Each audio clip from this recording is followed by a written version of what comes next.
د بقره مبارکه سوره چې د قران عظیم شان دوهمه سوره ده په مدینه منوره کې را نازله شوې ده 280 مبارک آیاتونه لري تلاوت او پښتو ترجمه یې له 9 آیت څخه اوري اعوذ بالله من الشیطان الرجیم فناهرم الله تعالی شر شوی شیطان څخه بسم الله الرحمن الرحیم د الله په نوم چې ډیر زیات مهربان پورا رحم لرونکی دی فويل للذين يكتبون الكتاب بأيديهم ثم يقولون هذا من عند الله ليشتروا به ثمنا قليلا فويل لهم مما كتبت أيديهم وويل لهم مما يكسبون نو هلاکت او تباهی ده د هغو کسانو لپاره چې په خپل لاسونو د شرع لیکنه کوي او بیا خلکو ته وایي دا د الله څخه راغلی ده ترڅو د هغې په بدل کې لږ غوندې ګټه په لاس راوړي نو هلاکت ته دوی ته په سبب د هغه چې د دوی لاسونه یې لیکي او هلاکت ته دوی ته په سبب د هغه څه چې ترلاسه کړي وقالوا لن تمسنا النار إلا أياما معدودة قل أتخذتم عند الله عهدا فلن يخلف الله عهده أم تقولون على الله ما لا تعلمون وی وای د دوزخ اور به پر مونږ باندې هیڅ کله نه لګیږي خو که څو ورځې سزا راکوله کېږي نور را دې کړی شي له دوی نه پوښتنه وکړه آیا تاسې له الله نه پیمان اخیستی دی چې له هغه څخه الله تېرېدی نه شي یا خبره دا ده چې په الله پورې داسې خبرې تړئ چې تاسې پرې نه پوهېږئ بلى من كسب سيئة وأحاطت به خطيئته فأولئك أصحاب النار هم فيها خالدون هر څوک چې بدی وګټي او د خپل خطاو په چاپیریال کې ایثار شي هغوی دوزخیان دي او هغوی به په دوزخ کې تل اوسیږي والذين آمنوا وعملوا الصالحات أولئك أصحاب الجنة هم فيها خالدون او کوم خلک چې ایمان راوړي او نیک عملونه وکړي هغوی جنتیان دي او په جنت کې به هغوی تل اوسیږي وَإِذْ أَخَذْنَا مِيثَاقَ بَنِي إِسْرَائِيلَ لَا تَعْبُدُونَ إِلَّا اللَّهَ وَبِالْوَالِدَيْنِ إِحْسَانًا وَذِي الْقُرْبَى وَالْيَتَامَى وَالْمَسَاكِينِ وَقُولُوا لِلنَّاسِ حُسْنًا وَأَقِيمُوا الصَّلَاةَ وَآتُوا الزَّكَاةَ ثُمَّ تَوَلَّيْتُمْ إِلَّا قَلِيلًا مِّنكُمْ وَأَنتُم معرضون او په یاد لره له بني اسرائیلو نه مونږ کلک پیمان اخیستی وو چې له الله نه پرته به د هیڅ چا عبادت نه کوئ له مور او پلار سره له خپل خپلوانو سره له یتیمانو او مسکینانو سره به غوره چارچلن کوئ خلکو ته به ښې خبرې کوئ لمونځ کوئ او زکات ورکوئ خو له لږ کسانو پرته نور تاسې ټول له دې پیمان نه واوښتلی او اوس هم مخړونکي دي وَإِذْ أَخَذْنَا مِيثَاقَكُمْ لَا تَسْفِكُونَ دِمَاءَكُمْ وَلَا تُخْرِجُونَ أَنفُسَكُم مِّن دِيَارِكُمْ ثُمَّ أَقْرَرْتُمْ وَأَنتُمْ تَشْهَدُونَ او لږ غوندې په یاد ولرئ موږ له تاسې نه کلک پیمان اخیستی وو چې په خپلو منځو کې یو د بل وینې مه تویوئ او نه یو بل له کوره بې کوره کوئ تاسې د دې اقرار کړی وو تاسې په خپله په دې شاهدان یې ثم أنتم هؤلاء تقتلون أنفسكم وتخرجون فريقا منكم من ديارهم تظاهرون عليهم بالإثم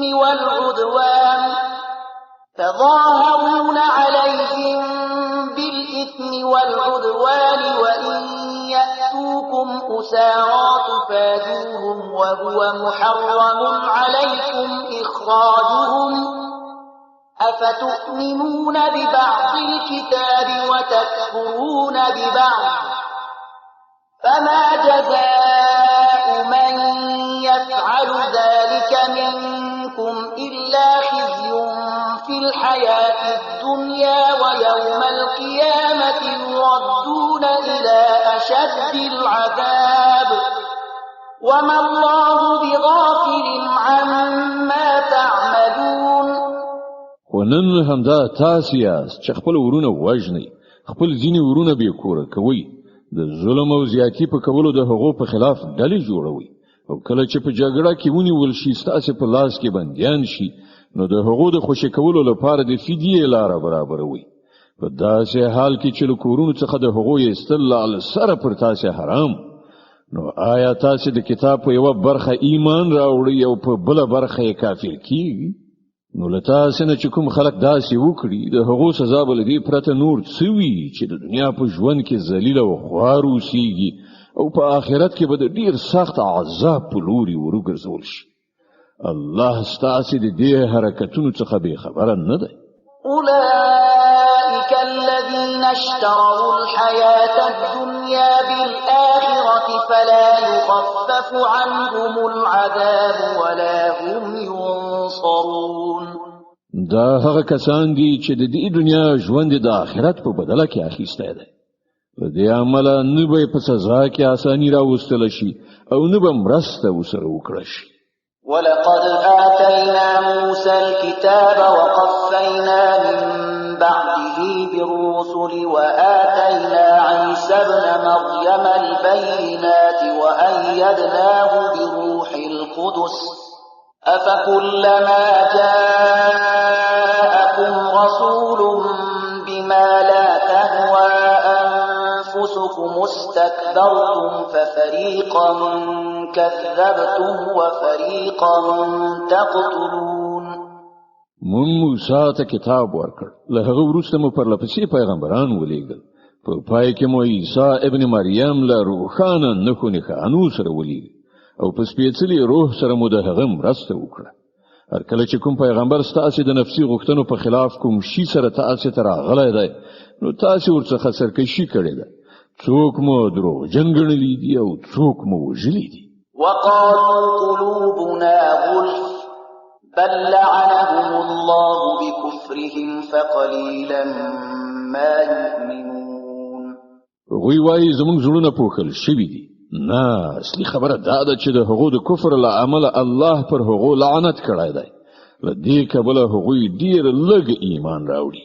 ولما جاءهم كتاب من عند الله مصدق لما معهم وكانوا من قبل يستفتحون على الذين كفروا فلما جاءهم ما عرفوا كفروا به فلعنة الله على الكافرين. اوس چې کتاب هغه ته د الله له لوري راغلی دی دوی له هغه سره څه راخیستي دي؟ سره له دې چې دا کتاب د هغه کتاب تصدیق کوونکی دی چې له پخوانه له دوی سره موجود او سره له دې چې د دې کتاب له راتګ نه مخکې دوی په خپله د کفارو په مقابله کې د فتح او نصرت دعاګانې کولې. خو کله چې هغه کتاب راغی چې وی پیژانده هم نو د هغه له منلو یې انکار وکړ. د خدای لعنت دی وي په دې منکران. بئس ما اشتروا به أنفسهم أن يكفروا بما أنزل الله بغيا أن ينزل الله من فضله على من يشاء من عباده فباءوا بغضب على غضب وللكافرين عذاب مهين. څومره بده وسیله ده چې پر هغې سره دوی خپل ځانونه ډاډه کوي. په دې شان چې کوم هدایت چې الله را لېږلی دی د هغه له منلو څخه یوازې د دې سرغړونې په اساس انکار کوي چې الله خپل فضل یعنی وحی او رسالت پر خپل هغه بنده لوروي چې اراده یې وشي. نو ځکه دوی د غضب له پاسه د غضب وړ ګرځېدلي دي او د داسې کافرانو لپاره ډیره سپکونکې سزا ټاکل شوې ده. وإذا قيل لهم آمنوا بما أنزل الله قالوا نؤمن بما أنزل علينا ويكفرون بما وراءه وهو الحق مصدقا لما معهم قل فلم تقتلون أنبياء الله من قبل إن كنتم مؤمنين. کله چې هغه ته ویل شي چې پر هغه څه چې الله را لېږلي دي ایمان راوړئ، نو وایي موږ یوازې پر هغه څه ایمان راوړو چې موږ یعنې د بني اسرائیلو نسل ته راغلي دي.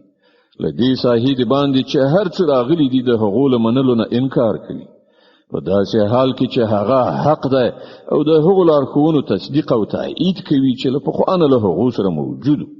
ښه نو هغو ته ووایه که تاسې پر همغه لارښوونه ایمان لرئ چې تاسې ته راغلې وه، نو له دې نه مخکې مو د الله هغه پیغمبران ولې وژل چې په خپله د بني اسرائیلو په نسل کې زیږېدلي وو.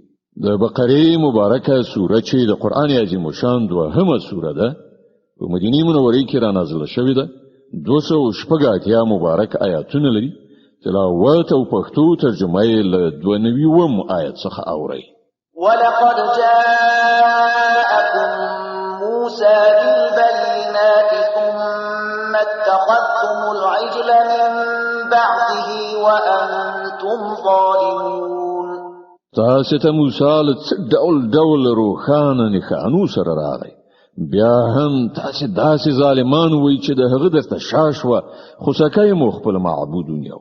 وإذ أخذنا ميثاقكم ورفعنا فوقكم الطور خذوا ما آتيناكم بقوة واسمعوا قالوا سمعنا وعصينا وأشربوا في قلوبهم العجل بكفرهم قل بئس ما يأمركم به إيمانكم إن كنتم مؤمنين.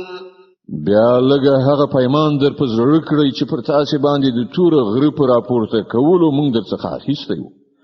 موږ تاکید کړی وو چې کوم هدایت درلیږو پر هغو په کلکه عمل وکړئ او غوږ ورته کېږدئ، وایې اورئ.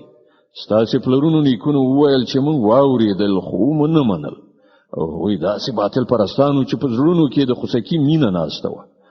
وایه که تاسې مؤمنان یې نو دا عجیبه ایمان دی چې تاسې ته د داسې ناکاره حرکتونو امر کوي. قل إن كانت لكم الدار الآخرة عند الله خالصة من دون الناس فتمنوا الموت إن كنتم صادقين. دوی ته وایي چې که د آخرت کور له نورو ټولو انسانانو پرته یوازې ستاسې لپاره خاص ګرځول شوی دی، نو تاسې ته ښایي چې د مرګ هیله مند شئ که چیرې رښتیا ویونکي یاست.